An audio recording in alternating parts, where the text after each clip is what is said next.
Allah subhanahu wa ta'ala memberikan tanbih kepada kita hamba-hambanya yang amanu wa taqwa. Sebagaimana firman Allah dalam surah As-Saff ayat 9. Allah berfirman, A'udzubillahi minasyaitonir rajim. Huwallazi arsala rasulahu bil huda wa dinil haqq liyudhhirahu 'alad dini kullih walau karihal musyrikun.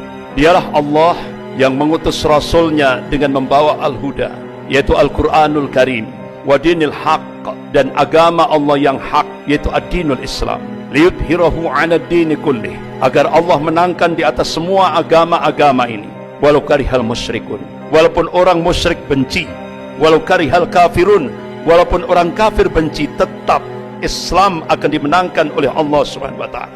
Allah subhanahu wa ta'ala meyakinkan pada hamba-hambanya yang amanu wa taqwa, wa man nasru illa min indillahil azizil hakim. Jadi kemenangan itu datangnya dari Allah yang maha perkasa lagi maha bijaksana ini. Jadi masa depan ada di tangan Islam. Bahkan Allah berjanji, wa kana haqqan alaina nasrul mu'minin. Kewajiban kami, kata Allah, memenangkan golongan mukmin. Ini yang dikabarkan oleh Allah subhanahu wa ta'ala kepada hamba-hambanya yang amanu wa taqwa. Bagaimana kita melihat reaksi daripada golongan kafir, terutama sekali lembaga-lembaga riset dunia, pakar-pakar sejarah dunia. Salah satu di antaranya yaitu Arnold Toynbee. Beliau pakar sejarah dari Britania. Tahun 1954 dia sudah melakukan riset, dan hasil risetnya ini dibukukan, dan bahkan buku itu jadi bestseller. Judulnya Civilization on Trial, ujian atas peradaban. Arnold Toynbee ini seorang pakar sejarah.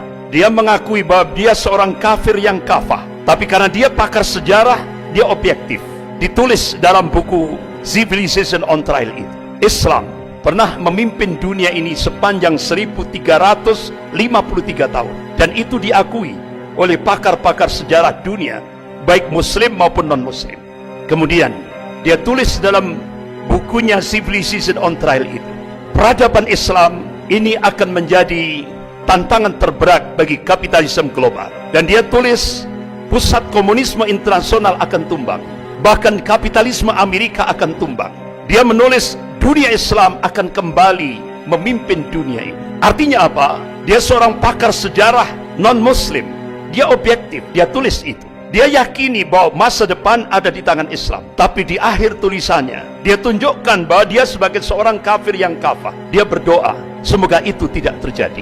Bahkan agar lembaga riset dunia milik golongan kafir, yaitu The Pew Forum on Religion and Public Life, dia melakukan riset di seluruh dunia tahun 2005. Ternyata dari riset tahun 2005 itu, dia simpulkan 1 dari 4 penduduk dunia ini adalah muslim. Artinya apa? Perkembangan muslim sangat luar biasa. Perkembangan Islam dalam lingkup global sangat luar biasa. Bahkan jumlah umat Islam seluruh dunia tahun 2005 itu di total hampir 2,6 miliar.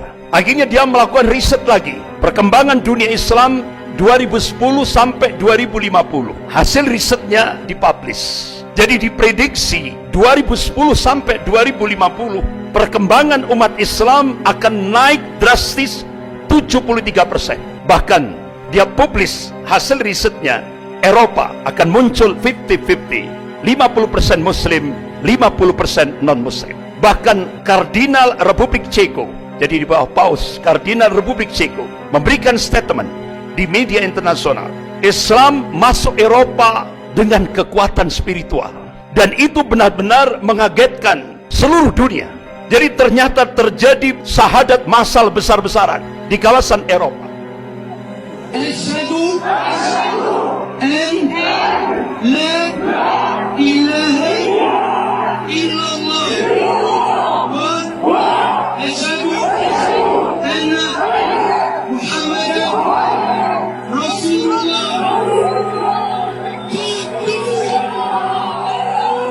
Bahkan di Eropa, jumlah Muslim terbesar seluruh daratan Eropa itu ada di Perancis. Hampir 7 juta lebih umat Islam ada di Perancis. Bahkan ketika Presiden Perancis Emmanuel Macron melakukan gerakan Islamophobia dengan menggunakan institusi negara. Mereka melihat, dianggap Islam akan melemah. Tapi apa yang diingatkan oleh Allah Subhanahu wa taala dalam surah As-Saff ayat 8. A'udzubillahi minasyaitonir rajim. Yuriduna liyutfi'u nurallah biafwahihim wallahu mutimmu nurihi walau karihal kafirun. Mereka hendak memadamkan cahaya agama Allah ini dengan mulut-mulut mereka, dengan ucapan-ucapan mereka, dengan mesin-mesin informasi mereka. Tapi Allah Subhanahu wa taala tetap menyempurnakan cahaya agamanya walaupun orang-orang kafir itu benci. Apa yang terjadi di balik gerakan Islamophobia, kebencian terhadap Islam dan kaum muslimin yang digerakkan oleh Presiden Prancis Emmanuel Macron? Terjadi syahadat massal di Prancis 2 kali lipat. Luar biasa. Itu sesuatu yang mengagetkan dunia. Bahkan di Inggris dan Jerman itu hampir sama. Hampir kurang lebih 3 juta umat Islam di Inggris dan kurang lebih 3 juta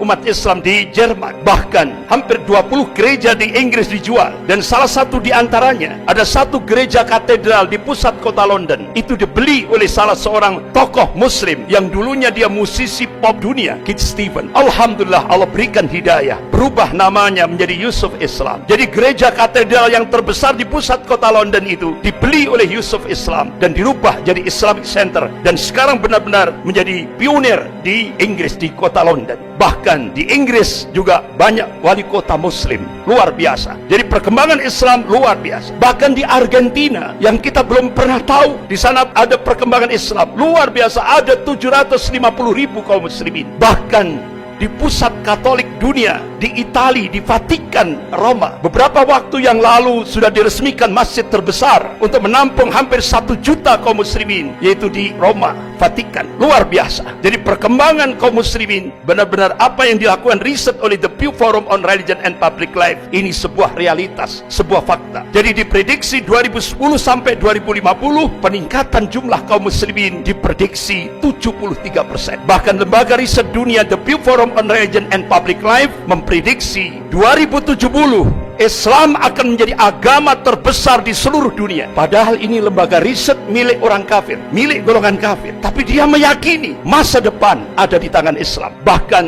National Intelligence Council, Dewan Intelijen Nasional yang menaungi 15 negara di bawah kepemimpinan Amerika, melakukan riset. Hasilnya dipublish di media internasional. Start 2020 akan terjadi kebangkitan Islam global, dan itu akan terus bergerak di seluruh dunia, terutama sekali dunia Islam. Bahkan Dinas Intelijen Rusia memprediksi akan terjadi kebangkitan Islam, yaitu diprediksi 2025. Rasulullah SAW mengabarkan kepada umatnya, qala Rasulullah SAW, innallaha yab'atsu li hadhil ummah ala ra'si kulli mi'atin sanatin may yujaddidu laha dinaha. Rawahu Abu Dawud. Rasulullah mengabarkan, sesungguhnya Allah akan memunculkan, akan membangkitkan di tengah-tengah umat ini dalam setiap penghujung 100 tahun, yaitu seorang al-mujaddid, pembaharu di dalam agama ini. Imam Ahmad rahimahullah, beliau mencoba untuk mencari hadis-hadis sahih dalam kutubus sittah.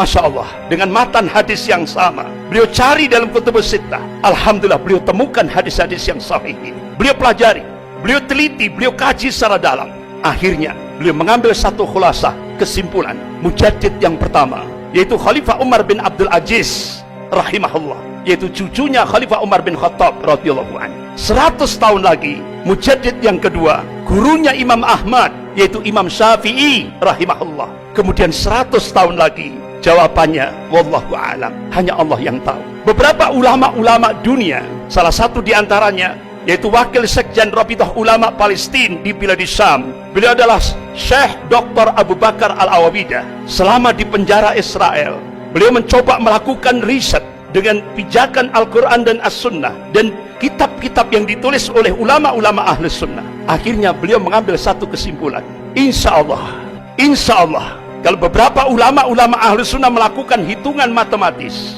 dan itu hijriyah, tapi dicoba dimasehikan, insya Allah akan terjadi Sofatul Islamiyah itu 2024, berarti kurang 3 tahun lagi. Tapi semuanya wallahu a'lam, hanya Allah yang tahu. Dari hasil kajian ulama Syekh Dr. Abu Bakar Al-Awabidah ini, akhirnya apa yang terjadi? Ketahuan oleh tentara Israel, oleh polisi Israel, sehingga di penjara Israel Syekh Dr. Abu Bakar Al-Awabidah kedua matanya disinar sampai buta, fisiknya disiksa, dengan cara-cara yang sangat biadab. Sampai akhirnya beliau selesai masa tahanannya. Qadarullah, begitu selesai masa tahanannya, beliau bercita-cita ingin menyampaikan hasil risetnya kepada umat Islam di Indonesia ini. Qadarullah, akhirnya Allah mudahkan perjalanan beliau dari Palestina menuju Indonesia. Tepat bulan Juli 2015, beliau diterima di Masjid Jogogarian, Yogyakarta. Beliau sampaikan hasil risetnya. Insya Allah, berdasarkan nas-nas syar'i,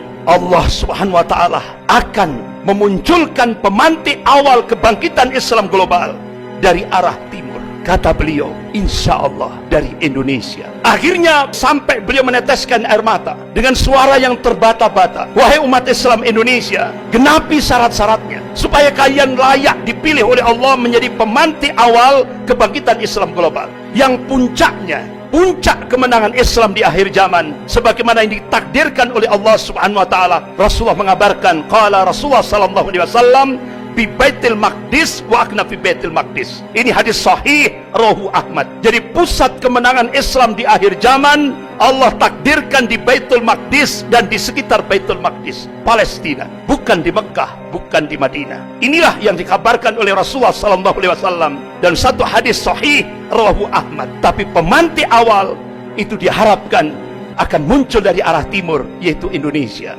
Bahkan terjadi ijtima' ulama seluruh dunia. Semua berdoa, mudah-mudahan Allah jadikan Indonesia menjadi pemantik awal kebangkitan Islam global. Dan itu diprediksi 2024.